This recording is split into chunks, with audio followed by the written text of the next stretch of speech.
Today I will show you a comedy, drama film from 2007, titled The Bucket List. Spoilers ahead.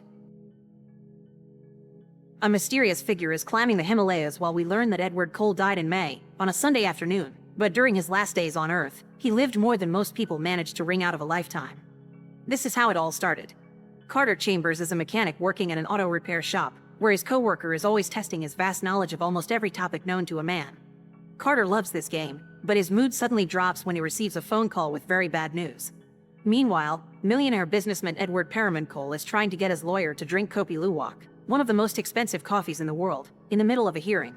The chairman tell them to cut it off and make their offer. Cole's company wants to privatize this hospital because it is rather incompetent, and when they're accused of overpopulation, Cole explains he runs hospitals and not spas.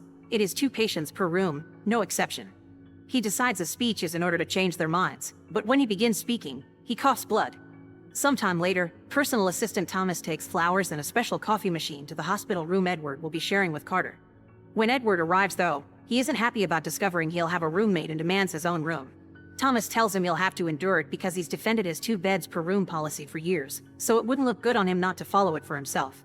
The next morning, Carter is operated on, but cancer has spread so far that the doctors only give him a 5% chance to survive. Sometime later, Carter's wife Virginia Chambers, who used to be a nurse, comments on how sad it is that nobody visits Edward, who has been sleeping since the surgery.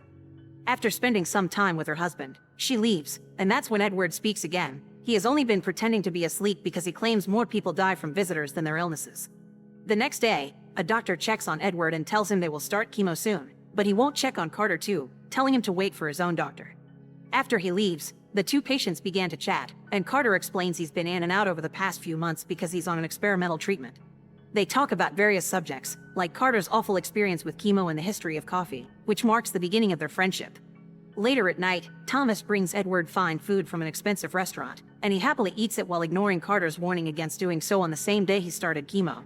Just as he predicts, Edward ends up throwing it all out in the toilet. Days pass and Edward learns to deal with how weak his body feels because of chemo. One afternoon, after Carter is visited by one of his sons, the 2 of them get to talk about family. Carter has 3 kids he adores, but things are a bit tense with his wife right now because she feels he isn't taking enough care of himself. He wanted to be a history professor and even started college when he was young, but when Virginia got pregnant, he had to look for a job to support the family. Edward, on the other hand, has been married 4 times, and none of those lasted long. He's been making money since he was 16 and work is the most successful relationship he's ever had. Days continue to pass and both men support each other while going through the side effects of chemo. They also enjoy each other's company and have plenty of philosophical discussions, or even play cards. One evening, while Carter is writing down something that he won't tell Edward about, the doctor comes by and tells Edward that he only has 6 months left to live. The news upset him, but instead of talking about it, he orders the doctor to look at Carter's file too since he's been waiting for too long. The doctor does so and Carter tries to comfort Edward, but Edward only turns away to sink into his thoughts. Carter narrates about how 96% of people prefer not to know their exact day of death, while he considers himself part of the 4% who do. Parallel to this, the doctor tells him that he also has a year to live at most, and now he thinks the opposite, terrified for that knowledge. He crumples the bucket list and throws it away. Both doomed men share glances, thinking only of playing cards to pass the time. The following morning, after Thomas checks on Edward and is told to handle his boss's death as if it was his own, Edward finds Carter's bucket list on the floor and teases him for being extremely mundane and including simple things like laugh until I cry and see something majestic, which Carter wants it to be the Himalayas. Edward begins adding things of his own, like kissing the most beautiful girl in the world and get a tattoo, then tells Carter they should do it. They should follow the list and go out with a bang.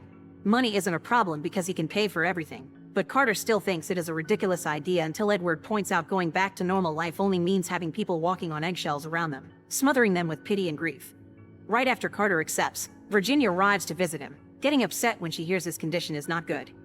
She wants a second opinion, and goes from upset to furious when Carter tells her he doesn't want any more treatments and that he is going away with Edward for a while. The couple argues, but despite his wife's screams, Carter's decision is final and Virginia leaves the place hating Edward. The next day, Edward and Carter begin their new adventures, and Thomas goes with them to help. That's when Carter learns his actual name is Matthew, but Edward calls him something else because he doesn't like biblical names. They first go skydiving, which Carter finds terrifying because hasn't even been on a plane before. Next, they go to a tattoo parlor, but only Edward gets one. Carter is worried about what his wife would say and confesses he has never been with another woman. Edward thinks they should add that to the list, but Carter refuses. Next, Carter gets his dream of driving a vintage Shelby Mustang. Edward chooses a Dodge Challenger for himself, but Carter destroys him when they race on the California Speedway. Then they take Edward's plane to fly over the North Pole. After he gets busy with the flight attendant, he and Carter begin discussing the existence of God. Carter is a believer, but Edward isn't because he cannot understand faith. Their next stop is France, where they dine at the very exclusive Chevre d'Or Hotel, housed in a medieval castle. Edward used to come here all the time with a special lady, and when he accidentally says that aloud, he finally admits he has a daughter, Emily, who he hasn't seen in years. Carter decides to add talking to her to the bucket list, but this makes Edward angry because he thinks it's a terrible idea. Suddenly, however, Carter runs out of the room and Edward follows him, ready to apologize for his outburst, only to find out Carter in front of a mirror with blood on his shirt. It turns out his catheter came loose, but he fixes it himself and refuses to go to the hospital, so they return to their hotel room. While Carter takes a bath, Edward gets a call from Virginia, who demands to have her husband back. She used to work as a nurse, so she is ready for his eventual death, but she doesn't want to lose him while he is still alive. Feeling guilty, especially after the catheter incident, Edward goes to talk to Carter and tells him they should stop doing this. Carter immediately guesses his friend talked to Virginia and promises he isn't doing this because Carter pressured him into it. There's been a hole in his life since his last kid left home, and now he's getting to live again.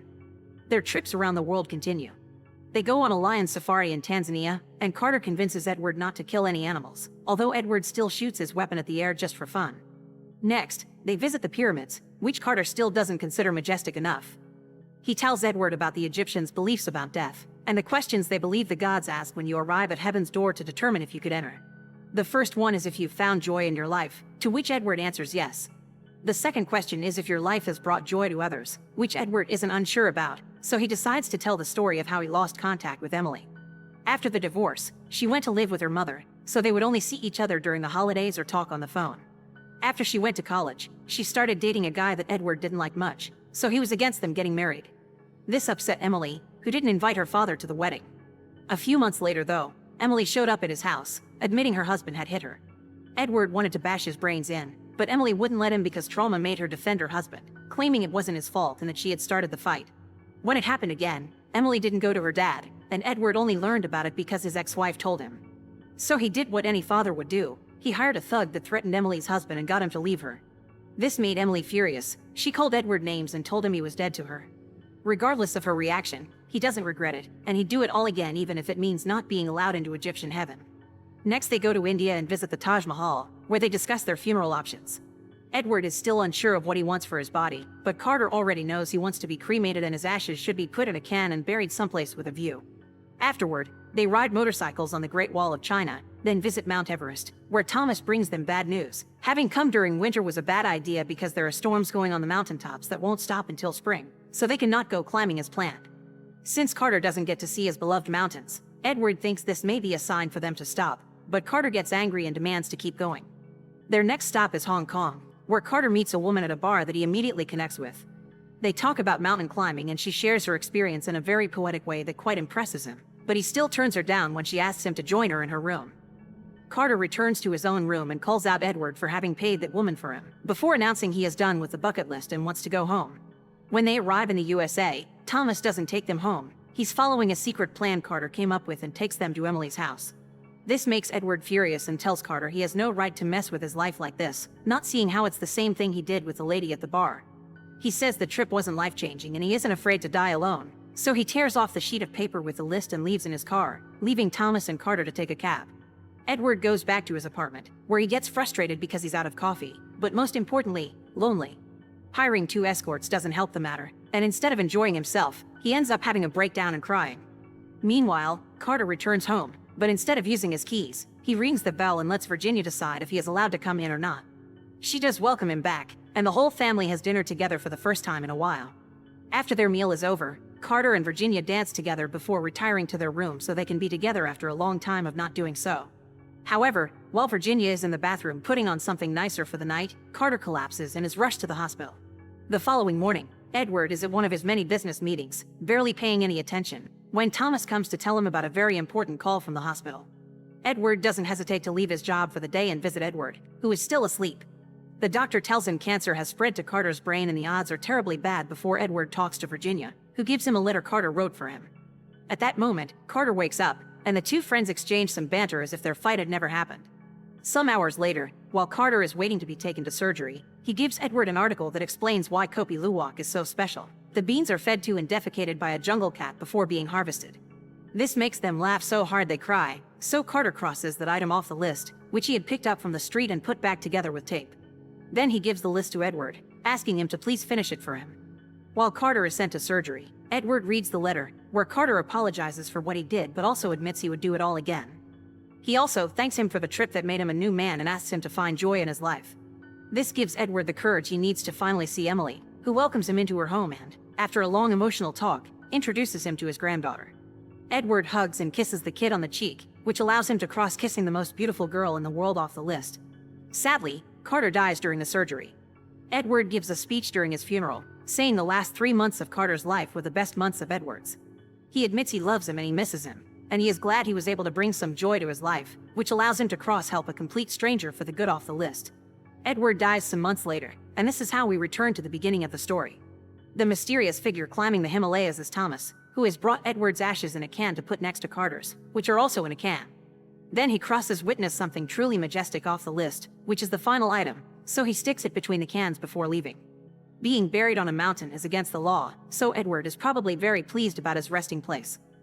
Make sure to subscribe and turn on notifications so you can watch more videos like this. Thanks for watching.